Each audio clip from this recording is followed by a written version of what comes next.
அதிகாரம் 29.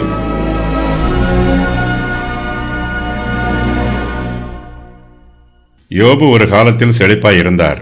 இப்போதோ அவருடைய செழிப்பு எல்லாம் அவரை விட்டு விலகி போயிற்று. யோபு இப்போது மிகவும் தாழ்ந்த நிலைமையில் இருக்கிறார். யோபு செழிப்பாய் இருந்தபோது அவர் அனுபவித்த ஆசீர்வாதங்களை விரிவாக சொல்லுகிறார். அதன் பின்பு யோபு எல்லாவற்றையும் இழந்து நோய்வாய்ப்பட்டு வேதனையில் இருக்கும்போது தனக்கு ஏற்பட்டிருக்கிற துன்பங்களை எல்லாம் விரிவாக சொல்லுகிறார். யோபுவின் சிநேகிதர் அவர் மீது குற்றம் சொல்லுகிறார்கள். அவர்களுடைய குற்றச்சாட்டில் உண்மை இல்லை என்பது யோபுவுக்கு தெரியும்.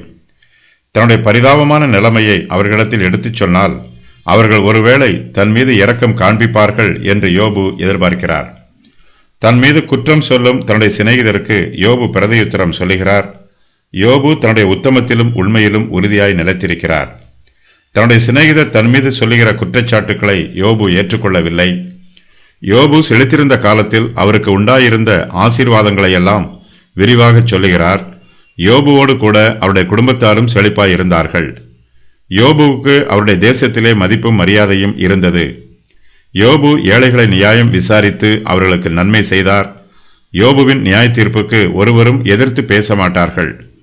யோபுவுக்கு வீட்டிலும் ஆசீர்வாதம் இருந்தது, வெளியிலும் ஆசீர்வாதம் இருந்தது. எல்லோரும் யோபுவின் ஆலோசனையை கேட்டு மௌனமாய் இருந்தார்கள். அவர் ராஜாவைப் போலவும் தேற்றரவாளரைப் போலவும் இருந்தார்.